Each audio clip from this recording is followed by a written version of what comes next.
Today's episode, we have a special guest that you will find out after our intro. And first, we would like to say thank you to our sponsors, Miller Lite. Less filling,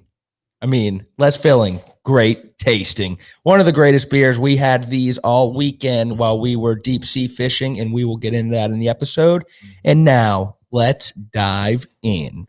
Welcome back to Sportsman's Paradise Podcast with your two anchors, Kim McGuire and Chase Carpenter. How you doing, Chase? I feel like unfulfilled because of this weekend. We got out there, we had a little taste, but it got ended short. I know, it was a bummer. Now we're ready for some offshore action. Boat problems. And then our special guest is Kenneth, goes by Ken Abney with Car Rigs and Ingram, CPA. So it is tax season, so y'all give him a call, and he can help you out. So, Ken, how you doing? Hey, thanks. Great to be here, guys. I'm excited. I wish I could have been out fishing this weekend. Seems like the wind's blowing every day, right? Mm-hmm. It was rough. Yeah, that's what I've been seeing. So, but we lucked out. The front wasn't as bad as we thought. Yeah. Like I thought we were going to be 5 to 7s. It was 3 to 5s, really. Well, for older guys like me, you get a little more beat up. Yeah. Well, I was feeling it. I definitely was feeling it. Exactly. And it's always tax season, by the way. Yeah. Right? Either doing taxes or thinking about them at the end of the day. Yeah. So that's the one thing in life that really stresses me out is taxes. Whenever I get the W-2, I'm like, oh, God. Here we go. Gotta start counting my receipts. Stresses me out too. Yeah. I was slim before tax season. Look at me now. COVID 20 is getting to be COVID 25. Yeah. For sure. Yeah, you're right. So you're right. Yeah, I've been trying to get out. So no, thanks for having me, guys. I'm excited about being here. I'm grateful to your sponsors for having us to do this. That's awesome. Yes. Especially this time of year as we get ready for Mardi Gras. I'm sure everybody would drown a few Miller Lights here and there. Yep. Yeah, yes, sir. We're killing it. We're excited for Mardi Gras. But we brought you on because we want to talk about your fishing. We know you're an avid angler, great tarpon fisherman. You've won 2 in a row, correct? It's been a little while, yeah. I grew up here, born and raised in Louisiana, grew up shrimping as well and fishing with my folks in a little small boat, and then started tarpon fishing some time ago, back in 98, did some good friends of mine, and I was fortunate enough in 2011 and 12 to win the Grand Isle Rodeo when preparation and meets a little bit of luck, because there's certainly a lot of good tarpon fishermen out there in Louisiana and taught me a lot of things. They've been really helpful, right? So it was just something that's a passion and still try to do as often as I can. You know, to fish, it's a pretty interesting fish to pursue for sure. Yes, and I read online it was 162 pounder was the first one, and 65. In 11 it was 123. Oh, 123. Sorry. 123, and I think 12 was 165. Okay. Yeah. So it was, on a little 23 Grady White that I fished on. So it was, we learned to fish them. A lot of the guys had some inboard boats, and we learned to fish them with using trolling motors because they're real spooked fish. So we were able to use some electric trolling motors on the boats. And now I've got one of the new iPilot fixed. So I'm looking forward to, I don't know how I fish without it. It's a game changer. It is a game changer. The remote control one? Oh, man, I did some snapper trips with it now. Yeah. Man, it keeps you on target out. And, you can steer the front of the boat with it. I don't even know how I trout fished without it. It's you put it down, you can move around. You don't have to use an anchor anymore. It's really a game changer. I finally use it, especially on it's a 26-foot boat. I run a 26 regulator right now. Yeah. Okay. And so it really works out great on the front and snapper fishing, even in waves as well. That's amazing. So I don't know if you guys have seen that or not. He actually just got one. Y'all we just got one. We ran into boat troubles after, but we would go up and down the canals and stand in the back just cruising. Yeah. It's awesome. Well, I was out trying to catch snapper. When we went to 4 limit, I was trying to get out as often as I could in December and went out. It was blowing, but we went out. We're in 3s. And they can handle that? What I do is I keep one engine in gear along with the iPilot, and it doesn't move. Yeah, and then you can turn it yourself if you want. You put the anchor on, and you put one engine in gear. It kept me on side of the rig, and that's perfect. Using colored line and with depth, the guys just rolled them up. It was great. Wow. God, that's nice. So it was really exciting. So fishing the tarpon with the trolling motor, you follow the schools. Is that the key? Yeah, I think the key is, well, first of all, the key is trying to find where the fish hang, right? Yeah. So the tarpon tend to come back the same areas, right? People are familiar with it. The West Delta is a few blocks over there, 58, 61, more closer to Grand Bayou as well, right? So they tend to come back in the same areas depending what time of the year it is. And then as it gets really August, September is really your prime time, but it's been as early as April. So really it's trying to find out where they are, looking for bait, looking for slicks, looking for rain minnows, looking for a frigate bird that might be sitting up over there in current line. So you're kind of looking for them. And then I would say fishing them is more of a controlled drift. Gotcha. So you're not really running, I don't run outboards, but it's more of a controlled drift where you're trying to run down current where they're hanging and you drift some baits and, hopefully hit them in the head with them. Yeah. And then, obviously using technology, using your sonar, right? Really look and see if you can get them under the boat, using your side sonar, see if you can see them on there. So if you can see the fish, then it's a matter of figuring out, can we work up current from them and drift back down? Yeah. If you cast to them, with similar baits and let it drop and you're not really retrieving, you let them drop, kind of almost want to hit them in the head with it as well. Gotcha. Doing that. So that's kind of the general thing. It's really trying to find where they are. We'll do blind strikes. Sometimes you won't see them. I've had fish where I fished all day and you don't see them just going over the same spot. And I wound up pulling 6 strikes one day by myself in a little tournament we're doing, but it was rough seas and didn't see the fish. But you were on the spot where you thought they were, and then boom, they turned on. Wow. Yeah, that's all. And then do you normally use artificials or do you go with live bait? No, I use artificials. I copy, Coon Sweats obviously is one of the best fishermen's out there, and he had the Coon Pop. So I'll use a version of a Coon Pop that, some of the other guys use. There's some really good guys out there that I've unfortunately copied some of their baits and do that, made some with them. So it's an artificial plug, right, with a big circle hook with a weight that'll drop off.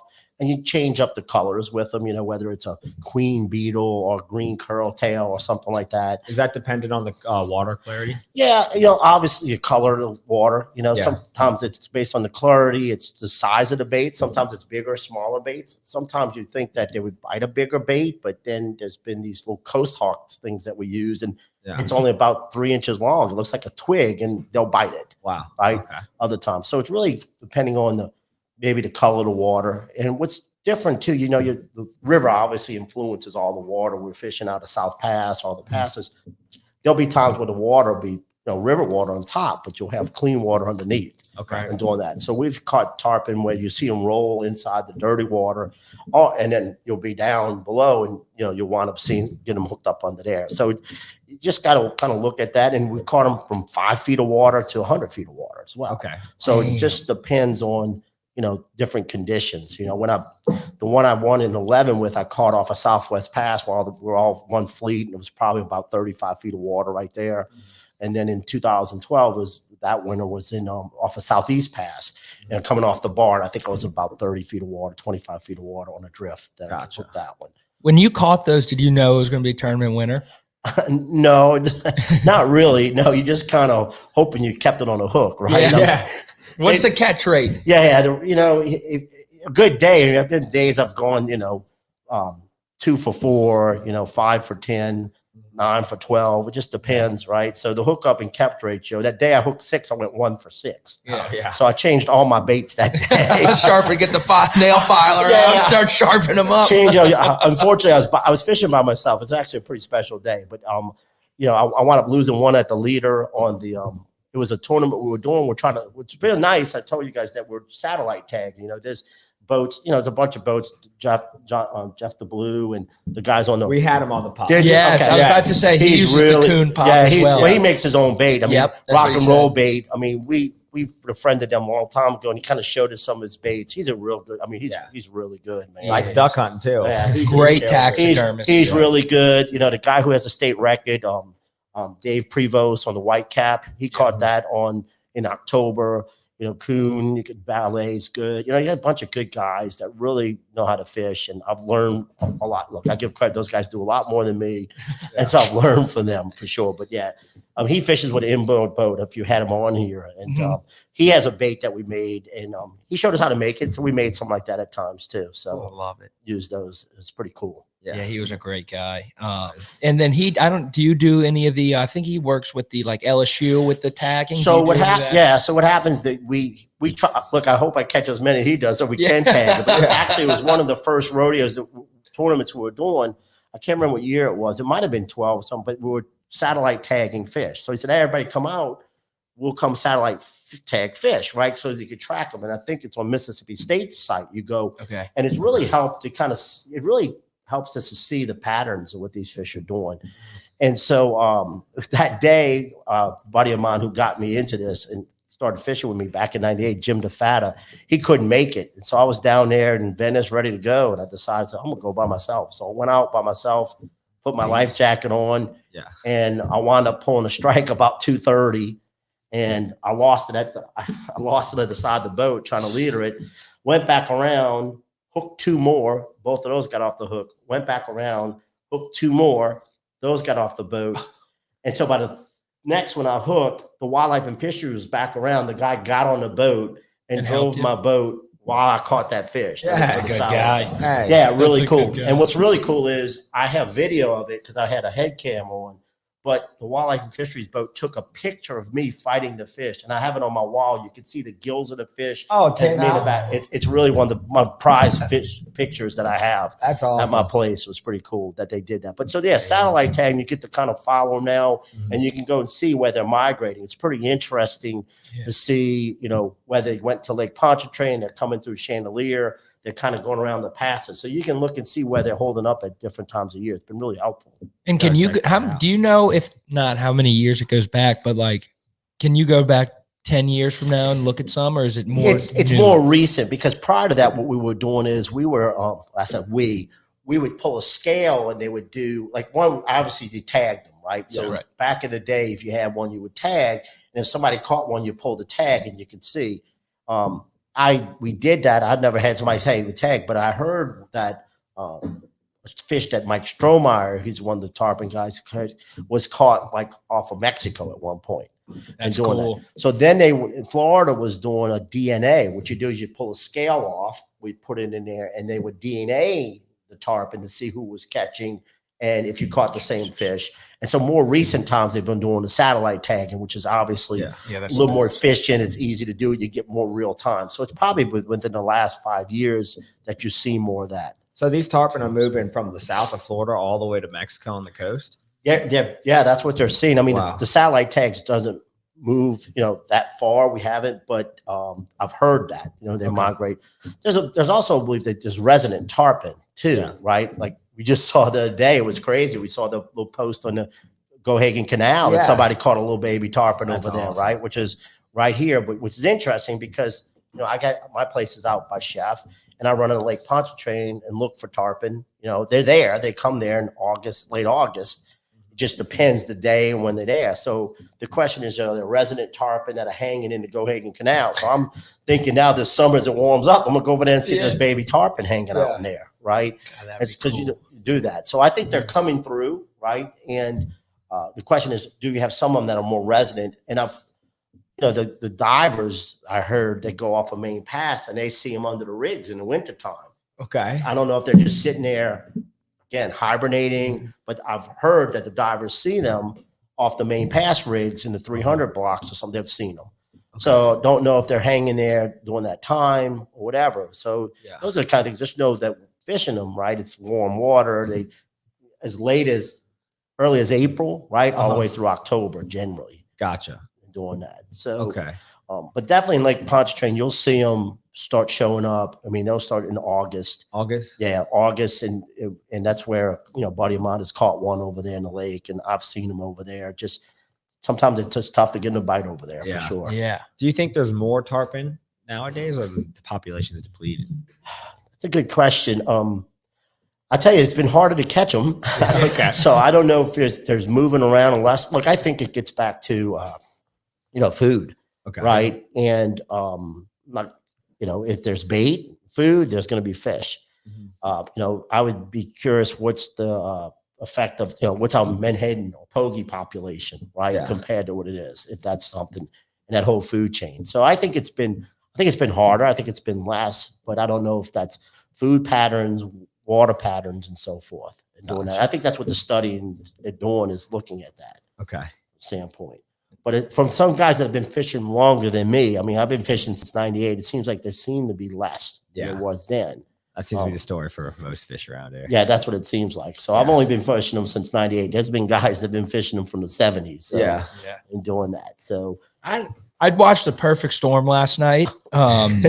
Phenomenal movie. Phenomenal. But I was wondering, like back then in the 70s, like those guys who used to go offshore and stuff, maybe you have some stories or know anyone who did it. How would they, I mean, would you kind of just go out there on a whim sometimes? Like you would kind of track the radar and you would have the old boat, or listen, because like those people seem insane.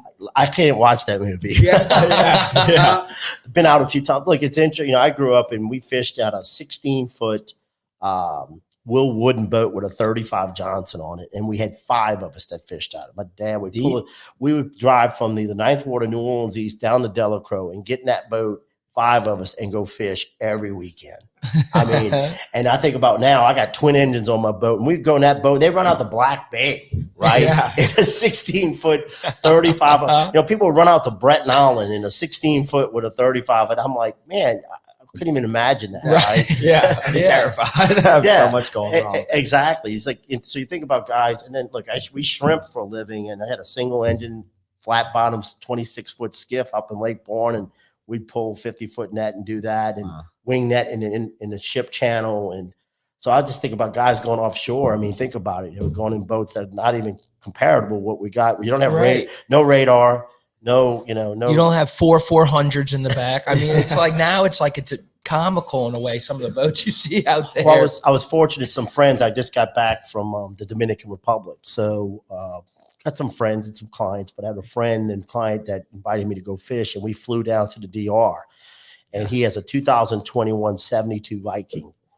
And so we went down to Marina Cap Cana and had the chance to fish for 4 days. And we hooked 40 blue marlin in 4 days. We went, I think it was like 9 for 12 the first day, 17 for 21 the second day, 17 for 25 the third day, like 5 for 9 on the 4th day. So were y'all doubling up? Oh, it was doubling up. It was you know, again, I say it wasn't big marlin. They were probably 125 pounds to 250. Yeah. But the interesting thing, he has one of those new sonars on there, and it's like a video game.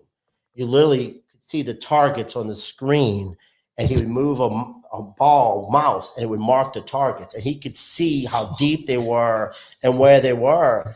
And if you ever been to DR, there's all these they call them FADs, right? Fish attraction devices. It's basically, I can't remember how much water we're in, maybe in 300 to 500 feet, but they have just a rope with buoys on it with stuff on the bottom. Like shiny stuff? No, just a big rope that they drop down, and it acts like a reef. So stuff flows, so the fish will come around. They got them all spread out in this area. Yeah. And that's where you're fishing inside these FADs. And so he was marking the marlin and on the radio calling out to the guys, hey, left rigger, right rigger, and you could see the fish come up, and literally you'd feed the bait back to them, and learned a whole lot. I never caught marlin at all. One of my bucket lists is to catch a marlin off my boat, which I hope to do this year. But they were catching them, and they were using Talica 25s with 30-pound tests. And the trick was, it's really quantity.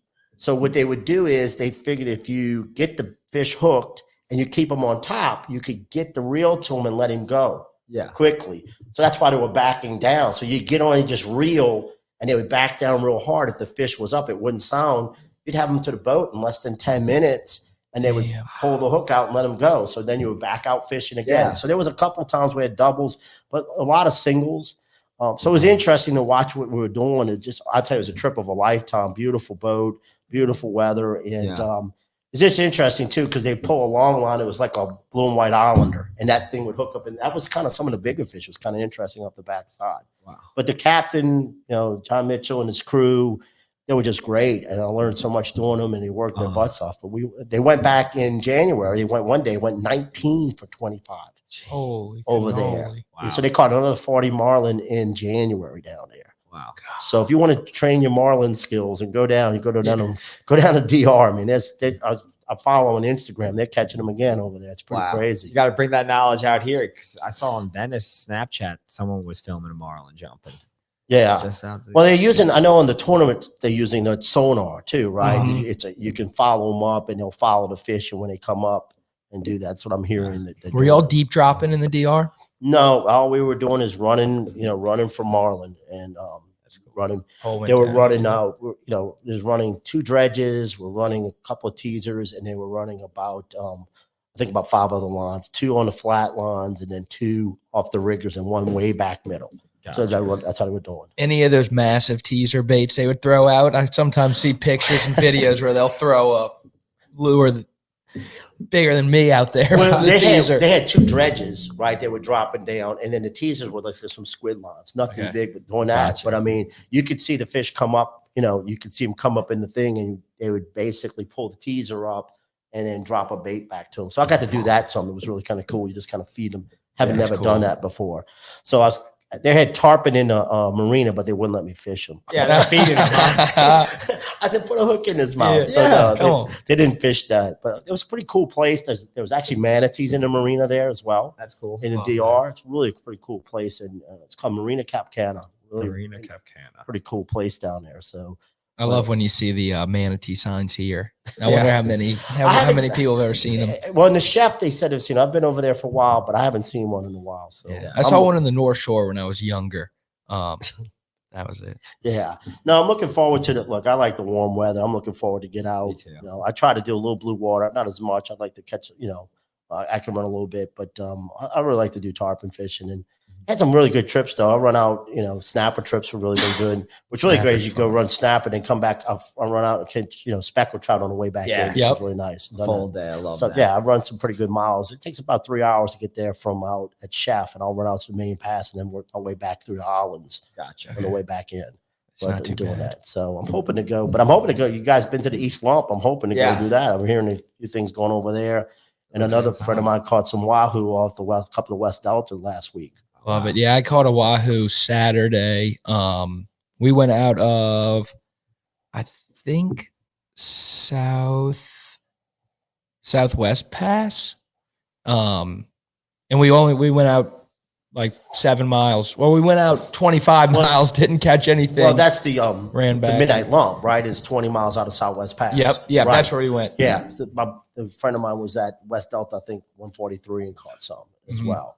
I heard too, you got South Pass, I think is finished being dredged. It's open. Right. We went out there Monday. It was perfect. I think the shallowest part we went over was 28 feet. Okay. So that should be good. Yeah, because tarpon fishing, you fish the Delta, right, is one area. And then at the Southwest Pass, that area up in Block 84 along the sandbar. Yep. And then South Pass, all on the inside and the East Bay side, right along there. Now that hasn't been as active, it seems like, in the last years. Not sure why.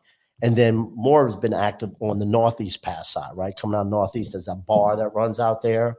Yes. So from there up north, up that way, that's kind of the areas that we fish. It seems to have gone a little bit more north of Northeast now. Yeah. So it just depends. And then there's a group of guys fishing Cat Island now. There's a spot over off of Cat Island that they've been catching them. And a few of the guys from Grand Isle are actually fishing over that way now. I went over that way a couple of times this summer. Okay. Saw some tarpon. Yeah, I saw a tarpon. We couldn't get them hooked up. I saw some, we were working the area a little bit. I think every area is a little different. Fishing each area is a little bit different, knowing what the current store, what the water quality is and stuff like that. So yeah, I feel like it's different. Also inshore, if you're fishing east or west of the Mississippi, they got all different patterns, different things to use. So it kind of cracks me up. Unfortunately, tax season kind of gets in the way of the fishing, right? Yeah, right. I know, right during lump season too, where you can get out there. Yeah, they don't let you deduct the entertainment anymore, so you got to do that. It's tough to get the charter business on doing that. God, I love it. And then you were mentioning a story. I was very curious about it earlier. With when you grew up, you were shrimping, and you and your dad were you out on the boat with your dad when it almost went down?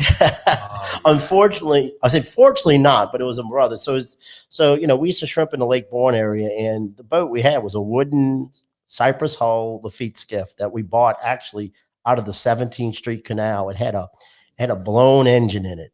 So we bought the boat and we rebuilt it and did that. And that's what we'd shrimp. We'd run wing nets and then we'd run a trawl. So it was a Sunday afternoon. We usually didn't do too much there. But my brother and dad and my younger brother decided to go out. They were going to go catch some shrimp. Well, they left about, I don't know, they didn't go real early. But my oldest brother was never really one of the shrimping crew. So it got later in the afternoon, like where they're at, they're not back. And so what happens is it starts getting dark and they're not back. Now, this is before cell phones. I mean, we're talking back, golly, I got to think of probably 80s or 80s. And so they don't come back. So we go down to the dock, we're looking for them and they're not there.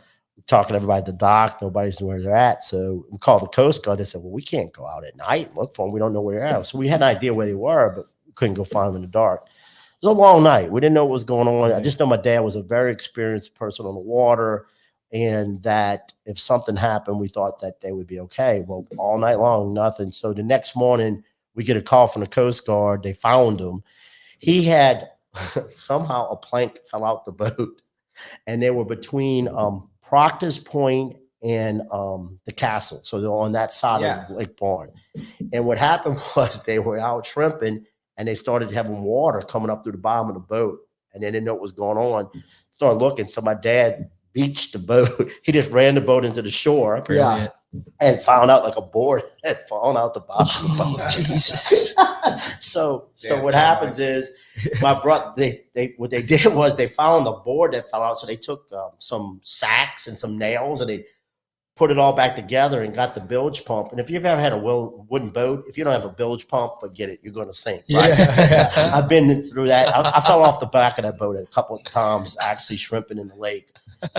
So he fixed that and they were able to pump the water out. So he starts the boat back up and it overheats because he sucked up the mud into the impeller and engine. So he couldn't get the boat running. So they sat there all night. He had no VHF radio, and they're like, why didn't you pop a flare? He goes, what? He said, I need to keep warm if I need to do something. Yeah. So they sat there all night, and fortunately the Coast Guard was finally able to call them. But then the other part of the story is they called me and said, we can't get to them. So I got to go get a 14-foot tri-hull with my uncle. We run all the way out Lake Bourne so we could pull a rope from my dad's boat to the Coast Guard boat because they couldn't get close enough to him. Oh. And my dad goes, what are you doing out here? I said, they can't get. He goes, well, I would have swam. Yeah, right. I was thinking. He had no radio, no VHF, right? No telephone or anything else. So the good news is my dad's 86 years old, still alive, and everybody made it through. And it's a story we could talk about, but we still talk about it at family dinners and everything else. And my brother said, I'll never get on a boat. But again, so we had to go pull a boat. So they towed him back to the dock in the Captain A. That was the name of the boat, the Captain A. And we spent some time shrimping on that thing. And so it was, again, my dad's 86 now, so we still talk about it. He still talk about our shrimping stories. Yeah, it's pretty interesting. I didn't know anything about tarpon fishing back then. You just had to get up and make sure you didn't get the crab nets caught in your wheel. Right? Yeah. Ooh, I've had that happen. That is the worst. Cutting them, you got, especially when you don't bring your cutters with you, and then you're just sitting out there trying to bend them out. Yeah. Oh. So no, it's that's how I grew up on the water, right? I grew up doing that. Yeah. And where did you grow up? I grew up in New Orleans East, actually, right the east. My parents were actually one of the families moved out there in '62, but I also had family from the 9th Ward as well. So we go back and forth over here. Grandmother and I lived in the 9th Ward. My dad with that, but primarily New Orleans East, and we shrimped and fished out of Chalmette primarily. But we also I had an uncle that was a shrimper over in Lafitte. And he lived on the bayou in Lafitte. And so we used to go keep the boat over there in the first part of the season over there. That was another experience. Got to take a shrimp boat through the locks. Really? That's an experience. Take a 26-foot wooden shrimp boat and cross the river and get put in the locks with a tugboat. I'm still allowed to talk about it. You talk about things you do, right? Today, now we got GPS and iPilots and radar and everything else. I mean, I have the satellite weather that comes on my screen. I don't know how I fished without it, right? Yeah. And now, we're crossing in a 26 shrimp boat that, if the bilge pump stops working, it's probably going to go down. Yeah. That happened to us this weekend. Our bilge pump went out 40 miles offshore. Luckily, we're not in a wooden boat, so we made it back. Yeah. I've had two now. I got two of them in my boat now. I have one in there. Once the water starts getting, if it goes out, you can't get the water out the boat. So Right. I carry one. I have one on automatic and I have another one on a switch that I put in the back of mine now. Gotcha. Trying to make sure because Good. the water starts coming in a hurry, doesn't it? Yeah, it does. It really We, does. You can lose we- control quickly. We kept having like standing water in the back right. And we were like, I thought it was just kind of normal. I thought maybe the boat got a little wet. And then the owner of the boat went back there and he opened up like the container where the bilge pump switch is. And it was filled to the top. And we were like, oh shit. Went to go flip the switch because we checked them all the night before to make sure they were all good. And then they were not all good. So they wouldn't turn on. So we had a shrimp Sent boat it store, right that back. wooden boat. We were out shrimping one day, and sure enough, the water's like coming over the deck boards. It's just plywood, right? Yeah. Mhm. Like, this doesn't look good. So I had to climb onto the back of the deck, and some of the wires were loose. Yeah. So under there, while you're fixing wires, you're getting shocked because the Yeah. waves are coming. Oh, Oh, wet. My dad's up front laughing. I got two good friends of mine. They still laugh about it. It's like, Ken's under the back fixing the thing. And I'm screaming at him, and I'm telling the boat sank 3 times. He goes, "Oh no, it only sank twice." Twice. This is not 3 good. strikes, I'm out. I'm only 2 strikes. Yeah. So no, I'm looking forward to. I like the warm weather. Yeah. But I'd like to hopefully it gets ready to get started. I've fished some tarpon off by you guys on Orange Beach. Yeah. Catch them over there. I know Jeff, the Blue, and those guys have fished over that way Okay. too. We got to get in there soon. Yeah. What time of year? April? Because I know the cobia start running around then. Yeah, I think the cobia starts April. I want to say it's a little earlier, right? Because if the fish start coming over from the east, I want to say it's probably June maybe, May and Gotcha. June. I've caught tarpon off.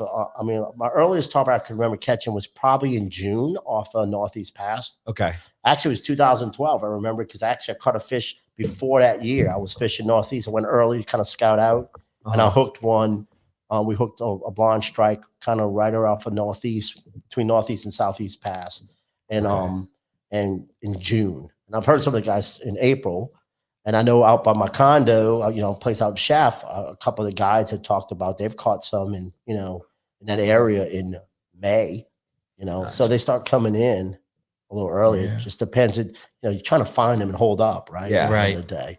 Seriously. Trying to find one's like a needle in a haystack. So you like to have as many as you can, Yeah. for sure. But the tough part is when you do see them, the days where you'll see them, they'll be all around your boat, like Can't broken get 'em glass, back. and they won't bite.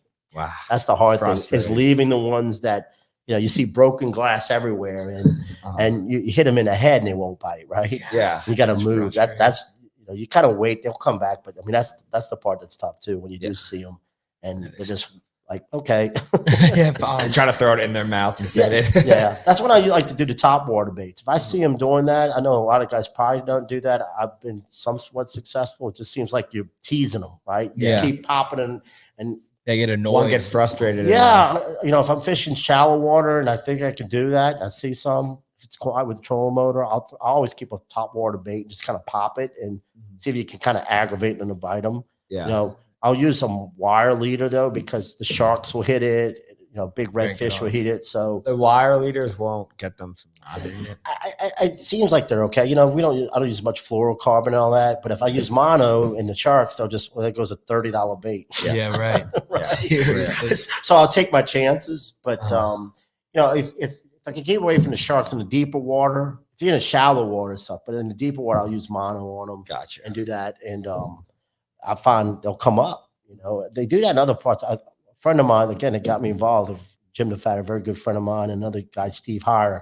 I started fishing with them, but he went down to Costa Rica and they were popping. He goes, "What do you pop?" He said, "All you do is you pop," and all of a sudden the tarpon comes up. I said, "Okay, let me try that." And sure enough, I carry one on the boat all the time, and I just have it. And if you go down, I'll just start popping and see if some will come up and bite. I bet that's an explosion. Oh my goodness, yeah, that's a lot of fun. I have an old YouTube video out there that actually told you about a friend of mine, his son, but he put it on YouTube. If you go look, it's back a while, but it's on my old boat. It's called Double Tarpon Hookup Unaccountable. That's the name of my boat, Unaccountable. Okay. And we had 2 fish hooked up at South Pass, and my friend's son videoed it, and I'm on the front of the boat. I caught one on a coast hawk, and he had one on a drift line. It's still on line. There's a couple. It's been there for Unstoppable? a while. Unaccountable. Unaccountable. Unstoppable. Oh, unaccountable. That's now you're I unstoppable. Yeah. That's what Chase said. Is that true, Chase? He's unstoppable? He is. Unstoppable. Well, I'll find it later. Yeah, we'll find it. But I'm excited. I just wanted to type it in so I didn't forget. Yeah, that's okay. I'll have to text you. So. Yeah, shoot it over. I'll look it up afterwards, right? Mhm. No, it's Yes, it's called double tarpon hookup. Unaccountable is the name. And what I know they got you into it. What made you really get hooked on tarpon fishing and just really love that the most out of? I'll tell you, it's the first trip I went on. So I got involved again. I trout fish. Brett and Island, Brett and Sound did all that.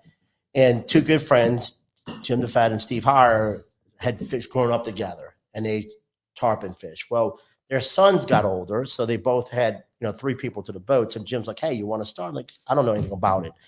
So it's probably the first tarpon that I lost that got me hooked, because I had no idea what to do. I'd never worked with conventional reels. I had never been down to Venice, right? So we go South Pass, and we're coming out. I don't even know where we're at. So to me, it was just really exciting about doing all that. So we go out and we set up a drift, and we're doing this, and Jim's instructed me on what to do. Like, okay, here's what we're going to do. And okay, great. So you're sitting there, it's quiet, and you got a little drift going on with the trolling motor, right? And I'm looking around, and all of a sudden one of the lines goes off, right? Mm-hmm. And we wind up, okay, so I'm all excited. We caught big Jack Crevalle, big reference. Like, oh, okay, that's cool. I never did that. So we set back up, and we're hooking. All of a sudden, one of the lines goes down. So he yells, "Strike." So I go back to the line, and he tells me, when you do, all you want to do is reel, just reel, right? So I'll grab the reel, and I'm reeling, and I look out the corner of my eye, and I see the line going out. It's straight this way. But then all of a sudden, you can see the line, boom, this tarpon comes flying out of the water like this on the side. And the sun's hitting him, and I'm looking at this. I'm like, this is amazing. And I hear him in the back going, "Real, real." And I'm like looking at the fish, right? And I'm thinking, and this is so cool. I'm like, look at this fish. I'm reeling this. And I still hear in the back going, "Real, real." And there goes the hook. And popped it. And no, just through the hook. And I'm like, he goes, "You got a reel." But ever since I saw that fish, it's like, this is the coolest thing in the world, that we could get in this 23-foot cubby cabin boat, put a trolling motor in the back, pull together some gear, make your own kind of baits, figure out what's going on, and hook this majestic fish that hasn't changed since the prehistoric times. Right. And for me, that's what's fishing, right? I credit all the guides out there and everything else. For me, it was my accomplishment, right? I'm getting out there. I mean, look, there are great guys that have taught me everything, but we're doing it by ourselves, right? You're going out there, and it's like going hunting, right? You're going out there, it's your own boat, you're navigating, you're reading the water, you're making your baits, your mistakes are going to happen. And that got me hooked. And so I got into making the baits, studying the water. We lost a fish in probably 2000 that would have won the rodeo. Again, don't know what I'm doing. You're learning every year, right? And our trolling motor had died. And so we're sitting there drifting. And if I knew what I knew now, I would have cast more, right? Kuhn always says, if you're not casting, you're not fishing. Okay. ABC. Right. So lots of times you get hooked on just drifting these baits because you get lazy. Like, oh, I don't see any fish. I don't feel like casting. You just let the boat do the work, right? But you catch as many casting if you can get on top of the fish. Now, there's guys that read the water a lot better than I do. I mean, you read the current, where they're setting up. If you can figure out they're moving, right, you can stay on top of the fish more. But we were fishing way away from everybody else, and our trolling motor went out. And we're the only boat there. And I could think about seeing fish all around us. If I'd have known then, I should have been casting. Well, I start jigging one of the lines, the line goes down. And so I'm fighting the fish, and now we stand up. At the time, I had this fighting chair we're sitting in. Yeah. So we're doing that. It was on a big 50 that my buddy had borrowed from his brother. We didn't check the drags, didn't set the drags, right? Didn't know if it was 15 pounds or 30 pounds, right? Yeah. So I've got this on video to this day, and sure enough, I've got the fish. He comes down, and my buddy starts the engine because he's coming out.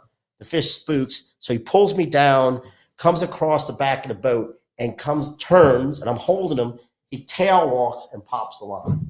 Oh no! And it was a nice fish. To this day, like, man, that's a big fish. And I was like, okay, that's great. So I lost it, but I know what I'm doing. I was like, wait a minute, what's going on? Yeah. So it's just all that experience. And I've got fond memories of all my friends that we've done this with, and over time, and then to be able to win the rodeo in 11 was pretty much a highlight of doing it, because you'd spent so many hours. Watching other people do it, so many hours, people thought I was painting baits and glues and, trying to get reels and studying maps. Yeah, trying to learn. Look, first time I'd done it, I hadn't run my own boat down the river. I'd been with other people, right? And going down to Venice, it's not not child's play when you go down the river, right? Right. And I'm in a 23-foot Grady Wright with a single engine, and I'm running 36 miles from Southwest past the Grand Isle, right? In 3-foot seas, right? So, Yeah. Well, nerve-wracking. It does, right? So, you take all that for granted when somebody else is captaining the boat and all that. So when you got people on your boat, right, you're responsible for them. So you got to make sure you're making good decisions. Running down the river, even in, daylight, there's stuff in the river, right? You're going through the passes, whether it's South Pass, you got the rocks you got to worry about, right? You come out of Northeast. So there's a lot that I've learned over time that you take for granted when you're going with guys that have been there a bunch of time. Yeah. But when it's your responsibility of 2 people on your boat and yourself to get back, that's part of fishing too, right? Right. Is being back at the safe. And I think we're blessed in Louisiana that we catch, right? Yeah. I think sometimes we lose the fact that it's about fishing rather than catching. Mm-hmm. And so for me, it's the journey. I agree. The journey of making the lures, the journey of doing all this. The winning is certainly part of it, but it's the camaraderie of my friends and, watching the sun come up and sun go down and enjoying everything we have. And I think that's the part of the fishing that I really do, right? The fact that you can go out and do it. Think about it. You can come there, put your own stuff together, go down and catch a world-class tarpon that people wait their whole lives for. Pay a lot of money for it too. Right, exactly. And you can pretty do it on a budget, really, right? You could go in your bay boat, really, on a good day with some casting rods and stuff and a few drift rods and be successful if you want to do that. It just takes, I'll tell everybody, though, things happen in a hurry on the water, right? We lost a good tarpon guy this year, Robbie, his last name, he fell off, must have fallen off his boat fishing, and he's gone, right? So the water's unforgiving. Yeah. People that are going to fish and be on a boat, it's a big part of it. They need to take the time to learn their boat. They got to be, alcohol is always a problem, and you need to take responsibility. That's the big thing, and all that other stuff becomes just part of it at the end of the day. And I think that's my PSA, because I just see it, and I spend a lot of hours on the boat, and you see people go out, and there was an accident in the lake last year. There's just so many things that happen that it ruins a good trip. It ruins everything, right? Someone's lives. Yeah. I wound up running the bottom on Southeast Pass, and one of the guys pulled me off. I went the wrong side of my track, and the guys pulled me off, which thankful, but you're always kind of looking out for everybody out there too. And definitely. And that's the tarpon cruise. There's a lot of guys out there that have helped me and have been part of it. So I give, certainly kudos, because they've always been helpful like that. There's a guy about Mike Dufresne on Desperado has always been helpful. He's been fighting some things health-wise. But all those guys have always been, hey, what's going on, and talk and that kind of stuff. So it makes it, I know more boat names than people's names. Yeah. Real, right? And do that. So, if you want to do it, I would say it's very different, right? Than go and catch 25 speckled trout for sure. Yeah. But it's something that, people around the world go pay to do. And if timing's right and things you can do, you can go and hopefully hunt one down. And once you put them in the air, once they go in the air and you fight them, I tell you, that's the fun. Yeah, I agree. Once they're in the air, it's kind of a blessing from that standpoint. So, that's like, and you said it earlier, it's a lot more rewarding also when you kind of don't go with a guide and you're on your boat or your friend's boat, and he's telling you, kind of helping him out instead of just. So that's when I kind of caught the deep sea bug last year. It was my first time going deep sea fishing without a captain, and we did a overnight trip. I was sick as a dog for the day part of it, but once it turned night, it calmed down a little, and we were throwing big old topwater poppers for tuna, and this big blackfin tuna jumped out with right in front of an oil oil drilling ship, and that was lit up and the things flying through it. And I was like, holy crap, this is awesome. So and look, the guys are great. I mean, I'm nothing. I mean, again, those guys show so many people, and I mean, they pioneered so much stuff, and they know what they're doing. Yeah, exactly. But again, I like that part of it. So that's what my bucket list is. I've caught tuna, I've caught just about everything, but I think I'm gonna try to put a marlin. Yeah, I mean, I got my outriggers ready. Got all my baits ready. Just it's hard to go run 40. My boat's 26 foot, so I don't want to go. Perfect day. But you got to wet the lawns. As one of my friends' grandfather always said, we be in the morning. The rodeo days are long, man. We get up and you're up at 3 a.m. and you're not back in bed to midnight. By the time you get your boats ready, if you're gonna fish hard, right? You start fishing on Thursday, Friday, and Saturday. You're gonna fish hard, and then if you drink a little bit in the evenings, it makes it a little difficult getting up in the morning for your crew. And one of the friends of my grandfather always said, "You're not going to catch fish laying there in the bed." Right. That's right. Yeah. And so, sometimes just a matter of kind of getting out there and doing that for sure. And I'm telling you, it's been a fun part of everything I do and doing that. So, and now you get a chance to funny stories. My brothers and I grew up fishing, right? Trout fishing and all. And so now that I've got a bigger offshore boat, we go do some snapper fishing. And he had never been snapper fishing all this time. So all he remembers is getting that little blue boat and suffering in the cold weather and everything else. So I took him out right in December when he came, or November he came in town and they raised the limit to 4 per person, right? So we went out. It was a rough day. I mean, it was pretty rough all day. And we got on a spot and we, caught real nice snapper. I mean, all day, 12, 15 pounders all day. And he calls me, and he had never caught fish like that. He had a broken neck on a motorcycle. So he was always worried about the waves and all that. But once I got him in the beanbag chair and he slapped, he was happy. Yeah. Yes. But he called me and says, "Man, dude, that's the best fishing trip I'd ever been on." Yeah. And that's just really a blessing that is able to do that with my brother, who you think but he lives out of town, and we just never kind of get a chance to hook up. And for me to be able to do that for him, and it's pretty satisfying too as well, right? You take it for granted, right? You go out and do that, but he's a guy that grew up here, and he shrimped for us a while too, but he never had a chance to go. We never went offshore, so it was fun to do that for sure. God, that is fun. That's great. So when we going tarpon fishing? That's the question. Yeah. Hey, free next weekend. We might have to start along in Florida, right? I was thinking Mardi Gras, flying over to Florida and maybe catch a tarpon trip. Seriously. Unfortunately, get out of town a little bit. I've always wanted to. I've never caught a tarpon, or the only one I've ever seen was and we don't even know if it was, but it was pretty positive. I saw the silver and then the little. We call that PI, right? Positive identification. We call PI a fish. Yeah, IPI. I think it was. It really was like a silver dart that came. He was bringing up a trout, and it was at the boat, and his silver dart went whoosh, right by. And I lifted it up, and I was like, "Put the trout in, put it in." And I was like, "We've been out here for 6 hours. We got like 12 trout. I ain't throwing this away." Where were y'all fishing? Because they come up. If you look at the site, they come up through the sound, right? They come up the backside of Cat Island. Okay. Hit the top side of the Biloxi Marsh, kind of in between Chandelier, Freemason, make their way up past Curlew. Come up around by Breton, and then go back toward northeast, southeast, right? And then come around South Pass and make their way over to the Delta. So if you look at that's I was shocked where we found it. We were like, so here's Hopedale Marina, and then like, I guess in Reggio, we were right between those two, like kind of near, kind of a little south, probably a mile south of Hopedale Lagoon, just like in a bayou. But we were in a shallow bayou. Yeah. That's the thing. Do they hold up? I think in Houma there's a bayou that they some resident tarpon, some of the babies over there. Jeff probably finds them. Yeah. Oh, Jeff will find them for sure. But he's like a whisper like Coon, man. Yeah. Those guys, tarpon whispers, man. They can tell which way they're swimming. I mean, you'll sit there and I'll watch him. It's like, man, you're sitting there and next thing you know, boom, he pulls up, he's got one on. Him and Coon. I've watched that 1,000 times. Wow. Like, you guys are so good, man. You're sitting there fishing and Coon comes up. You want to know the tarpon, everybody's like, "Where's Coon at?" Everybody's trying to follow him.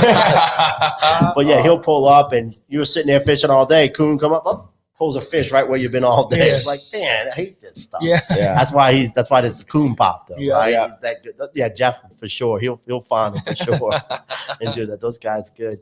And like I said, the record was caught by Dave Prevost on the whitecap. I think Jeff was on his boat that day. That's what Jeff told us. Yeah, that was 2:45. Or is that the world record? He said, or United States record? It's U.S. record. He caught that. I think he caught on. I caught on October 15th. I remember because I was working. Yeah, I remember. Yeah. I think Jeff was on the boat with him. I remember you telling the story when he was on. Yeah. God, that would be exhilarating. Yeah, it's funny sometimes too. Though you'll catch a 100-pounder and get him to the boat in a hurry. You'll catch 150, and someone will come to the boat, and some of them just they don't give up. Right? Yeah. It's kind of crazy sometimes. The fish, we had a 190 caught on a casting rod, and he got to the boat pretty quick. I had a 150. That's like just wouldn't quit. It seemed like every time you get him, he just make a run, right, and do that. So, it's just never know till you get them on the thing, and then you don't have them until you get them to the side of the boat, right? They throw that hook. It seems like if you don't get them in the button for sure. God. So it's. And those jaws, when those jaws open, it's like, holy crap. Well, it's fun sometimes too. You'll see them. It's like a bucket. The rain minnows, they'll come up with their mouth opens like a 5-gallon bucket. Just inhale. And they'll inhale all the rain minnows for sure in doing that. So that's phenomenal. So hopefully you guys, when summertime starts getting a little warmer, we'll go do that. And love to. Or text me because I might be out in Lake Punchline sitting on the hole, see if I see we'll meet you out there in the storm. Yeah, you want to catch garfish. That's the biggest garfish over there. If you go over massive. Lake, oh man, they're big garfish over there where the tarpon holes are on the lake. Oh my gosh, man. They'll roll when you launch out of Seabrook with all the kids swimming at the little beach. You'll see them rolling right behind them. Now they flap their tails, so you get look at the difference. Like the tarpon, they'll fin or they'll roll. Right? Sometimes they'll sit and you'll just see their fin under the water. They'll kind of gulp that air and kind of sit there like this. And other times they'll just do that roll. Yeah, kind of like that. But I've never seen the roll out in Florida. You haven't seen them rolling? No, I've seen them in Florida. Yeah, but they'll fin. They'll sit right under the water. And they'll just kind of sit under the water, and their fin will come up, and they'll lift their mouth like that, right? Gotcha. Just kind of swimming that way. You'll see the kind of the black back of them or something like that. As compared when they come up, and you can't mistake them when the sun hits. It's like broken glass for sure. Have you ever been fishing for them like in the shallows in the mangroves, like in Florida? No, I haven't. But I fish them over. You can fish them in 5 feet, like. Out of Northeast, right? There's the bar in between the bar and it gets up toward the lighthouse up there. They'll be in the shallow water up in there. Okay. So, they'll be in 5-7 feet of water right there. Another tarpon man, Ross on the Argonaut. He's got his own, Argonaut bait. He's a real good tarpon fisherman. He fishes up in that area too. He's also a guide. But awesome. Captain Ross says that. But yeah, you can fish them. In South Pass, we fished them along the sandbars there. They'll be in anywhere, from 5 feet of water out.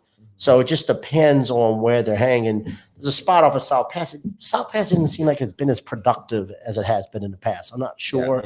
It seems to be more in the Delta and more on the Northeast side, right? This South Pass used to seem like it would be more productive. It just doesn't seem like it's been as productive as lately from the years of saying. So I'm not sure why. River water, is it, what is, but in 2001, again, on a boat called the Captain PJ, we won Grand Isle with a 161. We caught that at South Pass. And that was only in about 35 feet of water up. There's rigs up in East Bay. Yeah. So we came out of Joseph Bayou and came out on that day. And on the way out, we saw a free jump. And so we set up a drift.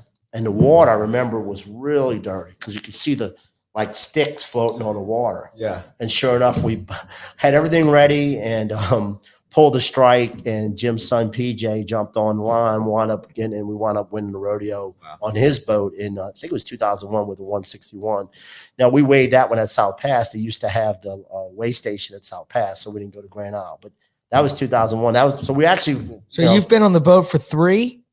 I was on that boat. Yeah, that was 3 times. Wow. So won that one, but it's pretty impressive. Yeah, it's okay. It's fishing.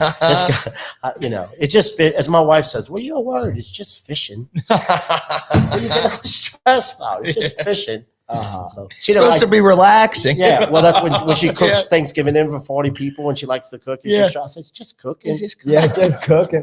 You love it. It's just cooking. What are you talking about? Just your family and friends, right? Yeah. For sure. Enjoy that, man. And then before we let you go, I always like to ask this to all of our guests. if you could give us one or two of your favorite fishing memories you've ever had. Doesn't have to be the best catch, but your favorite one that really sticks out to you that you really, really love. That Grand Isle 2011 was probably one of my best memories. I mean, putting in, from 1998, putting all that work in, and that was the first year I fished on my own boat. Mm-hmm. So being able to do that and catch that fish, and that's probably one of my best memories for sure, because it just was a culmination of a lot of work and obviously a lot of luck and a lot of people input. And when you get lucky and do something like that, that just was really something that's really special. 2012 was pretty special too, because I had some guests on the boat and it was pretty funny, and it was kind of more pressure thinking, oh, you were lucky you couldn't do it, and then I wound up doing it again. So I still say it's a luck, but I mean, I remember some of the moves I made, the move I made that day, or when both of those fish I remember catching, and the decisions I made, and that's what makes it nice, because I remember what I did and what I was thinking and what I was plotting, and for it to become successful, I can remember exactly what I was thinking, what I was doing, that led to hooking the fish. Yeah. And that's what makes those two memories really, really cool, is that it was, unfortunately, I haven't been able to repeat it again, but I remember making some decisions during that time frame and being kind of dialed in and saying, hey, this is what I got to do. And for those decisions to pay off, because you don't know, it's 2012. Not only did I win Grand Isle, but I won the Faux Pas rodeo. See, Faux Pas had, so people don't know, Faux Pas was trying to get a tarpon division, and they didn't have it. So they said, okay, we're going to do a tarpon division in 2012. So I called and said, okay, wait, if I catch a tarpon, do I have to leave it in for Faux Pas, or can I keep it for Grand Isle? And they said, we don't care, we will. So what winds up happening is a Thursday, I hook the tarpon at about 5:30 at Northeast Pass. Well, to run the Grand Isle, you're talking about 70 miles, right? Yeah. Around the Horn. Yeah. So what I did was we picked it up, got back to, that is that I don't either. So we wound up I wound up bringing it up to Venice, weighing at Faux Pas, and then I'm thinking, oh, now what I'm gonna do? So I went and got 400 pounds of ice, packed it in the back of my Grady White overnight, got up in the next morning and went to Grand Isle and waited at Grand Isle. So nobody knows that Faux Pas had a tarpon. I have a trophy, this big metal thing sketched out. And I was coming, I remember, for 400 pounds of the tarpon in the back of my boat. I thought I come out of Red Pass and it's about 25. I'm like, oh, I'm going to sink on here. So I wound up on that Friday morning at Grand Isle weighing the fish that I won on Thursday. Wow. At Faux Pas. Yeah. Oh, that's great. Yeah, so it was a pretty good story on that. So those are pretty good memories of doing that. A lot of things before that, but those are pretty two special memories for me. That's fantastic. We've now had two Faux Pas champions on the pod. Now that I think about it, we had Captain, I don't know if Captain Donnie Jackson, who fishes like tuna and stuff out of Venice. Won the swordfish thing. He won. Okay. He broke I think the Louisiana and Mississippi record. For the largest it one. would have. He didn't declare it in Louisiana, but it beat the Louisiana record. Well, I don't even think Faux Pas had me on. If you go Google, you probably can't even find it. All I know is I have a trophy. Yeah, that's all that matters. And I know Mike Strohmeyer was in charge, and I wound up with a trophy. And they weighed it, and I got a trophy. That's all I know. Yes. So I got that down. Maybe I had to get what's his name? Blue from the thing and say, did y'all have a category in 2012? I was going to reach out and figure that out. But I know I've got this big metal structure sitting in my walking in my house. I got proof. From that 12. And I've got 3 witnesses that were there weighing it. They got pictures. So whether they had a category, I know I got a trophy. Yes. Oh, I love it. So I'm going to claim it. Yes, definitely. Well, that's a good one to end on. Ken, it was great meeting you, and everyone go follow him at CRI, Car Rigs in Ingram. If you need any help. Thanks, guys. Appreciate you having me. Yeah, that was a blast. We need you to get, after we go fishing, we got to do another we'll do. Yes. We have to do a video, right? Let's make a YouTube video. Let's go do it, man. I'm ready. Awesome. So let's go do something. Come on out anytime. I'd love to have you guys. Oh, that's a blast. That is a blast. Good deal. Peace out. Tight lines. Peace out.